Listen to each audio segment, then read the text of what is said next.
नमस्कार। कभी ऐसा महसूस हुआ है कि जो बात आंखों के सामने साफ साफ दिख रही है, कोई आपको उस पर ही शक करने पर मजबूर कर रहा हो? आज हम एक बहुत पुरानी कहानी के जरिए यही समझने वाले हैं कि कैसे हमारी अपनी सोच और समझ को बड़ी आसानी से तोड़ा मरोड़ा जा सकता है।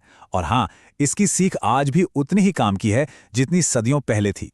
तो चलिए इसी सवाल से शुरू करते हैं। सुनने में ये कितना अजीब लगता है ना कि कोई किसी को कैसे यकीन दिला सकता है कि एक बकरी बकरी नहीं है। लेकिन इसी अजीब सी पहेली में हमारी आज की पूरी कहानी का राज छिपा है। ये सवाल हमें ये सोचने पर मजबूर करता है कि कभी-कभी सच को बदल देना कितना आसान हो सकता है। तो कहानी शुरू होती है एक सीधे साधे ब्राह्मण से। उन्हें किसी ने तोहफे में एक बकरी दी। वो बहुत खुश थे और अपनी नई बकरी को कंधे पर उठाकर बड़े आराम से, पूरे भरोसे के साथ अपने घर की तरफ चल पड़े। अब तक तो सब कुछ बिल्कुल ठीक ठाक लग रहा है।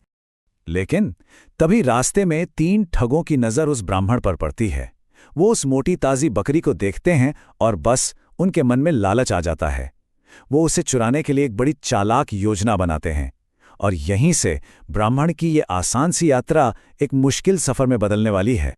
तो ठगों के प्लान का पहला स्टेप क्या था? वो था शक का पहला बीज बोना। एक ऐसा बीज जो ब्राह्मण की देखी हुई सच्चाई को पहली बार चुनौती देगा। यहीं से पूरा खेल शुरू होता है। पहला ठग बड़े अदब से ब्राह्मण के पास आता है और कहता है, श्रीमान, आप ये कुत्ते को अपने कंधे पर क्यों उठाए हुए हैं? अब ये सुनकर ब्राह्मण को तो जबरदस्त गुस्सा आ जाता है। वो तुरंत उसकी बात को बकवास कहकर खारिज कर देता है। आखिर उसे अपनी आंखों पर पूरा यकीन जो है कि ये एक बकरी है, कुत्ता नहीं। तो यहाँ पे दिलचस्प बात क्या है? ये थी तरकीब नंबर 1, किसी की सच्चाई पर सीधा हमला करना। मतलब इतने आत्मविश्वास से झूठ बोलना कि सामने वाला एक पल के लिए हिल जाए।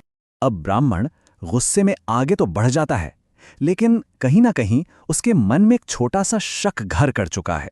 वो थोड़ा परेशान सा है और ठीक इसी वक्त दूसरा ठग कहानी में एंट्री लेता है, एक नए और ज्यादा अजीब झूठ के साथ। अब दूसरा ठग सामने आता है और झूठ को एक लेवल और ऊपर ले जाता है। वो कहता है, श्रीमान, आप ये मरा हुआ बछड़ा क्यों कंधे पर उठाए हैं? अब ध्यान दीजिए, ब्राह्मण का गुस्सा अब झुंझलाहट में बदल चुका है। वो अभी भी अपनी बात पर अड़ा है, लेकिन उसका जो आत्मविश्वास था वो थोड़ा डगमगा गया है। यहीं पर दिमागी खेल और गहरा हो जाता है। जब किसी दूसरे अनजान इंसान से एक और अलग झूठ सुनने को मिलता है ना, तो इंसान अपनी ही समझ पर सवाल करने लगता है। ब्राह्मण अब सोचने पर मजबूर हो जाता है कि कहीं सच में मुझसे ही तो कोई गलती नहीं हो रही। तो अब आखिरी वार के लिए स्टेज तैयार है। ब्राह्मण का दिमाग पूरी तरह से उलझन और शक से भर चुका है। वो अब अपने ही आंखों पर यकीन नहीं कर पा रहा। अब उसे तोड़ने के लिए बस एक और धक्के की जरूरत है। और फिर आता है तीसरा ठग जो आखिरी कील ठोकता है। वो कहता है, श्रीमान, आप जैसे ज्ञानी आदमी होकर अपने कंधे पर गधा लिए जा रहे हैं। बस एक तीसरे इंसान से ये बात सुनते ही ब्राह्मण का बचा खुचा आत्मविश्वास भी पूरी तरह से टूट जाता है। ये तीसरा झूठ इतना असरदार क्यों था? क्योंकि इसने एक झूठी सहमति बना दी, जिसे हम सोशल कंसेंसस कहते हैं। इसने ब्राह्मण को ये यकीन दिला दिया कि भाई, जब 3 अलग अलग लोग एक ही बात कह रहे हैं तो गलती जरूर मेरी ही आंखों की होगी, उनकी नहीं। तो देखा आपने, ये कोई अचानक से नहीं हुआ। ये एक सोची समझी 3 स्टेप की स्ट्रैटेजी थी।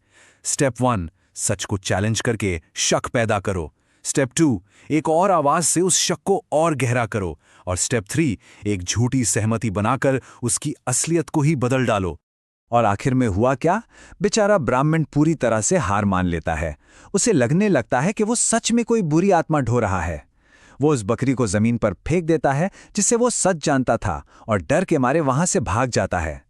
और ठग वो अपने प्लान में कामयाब हो जाते हैं। चलिए अब इस पुरानी कहानी से निकलकर आज की दुनिया में आते हैं, क्योंकि यह सिर्फ एक कहानी नहीं है। लोगों की सोच बदलने की ये तरकीबें आज भी हमारे आसपास इस्तेमाल होती हैं, बस शायद तरीके थोड़े बदल गए हैं। आज की साइकोलॉजी में इस तरह के बर्ताव को एक नाम दिया गया है, गैसलाइटिंग। ये ठीक वही तकनीक है जो उन ठगों ने इस्तेमाल की थी। किसी की सच्चाई को धीरे धीरे इतना मिटा देना कि वो इंसान खुद अपनी ही याददाश्त और समझ पर शक करने लगे।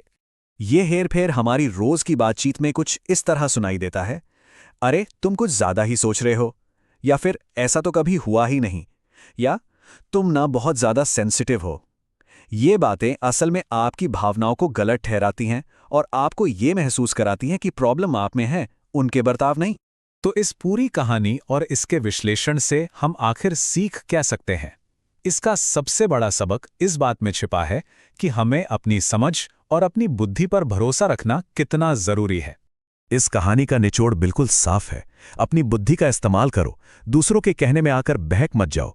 बाहरी आवाजों को अपने अंदर के सच पर हावी ना होने देना ही इस तरह के धोखे से बचने का सबसे बड़ा हथियार है।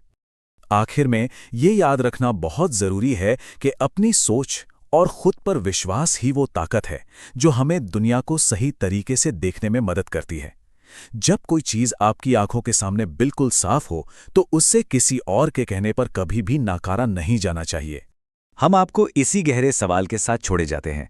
जब दुनिया एक कहानी सुनाए पर आंखें कुछ और ही देखें तो किस पर यकीन करेंगे? इस पर जरूर सोचिएगा, क्योंकि यह सिर्फ एक कहानी का अंत नहीं है, बल्कि अपनी सच्चाई को बचाने का एक जरूरी सबक है।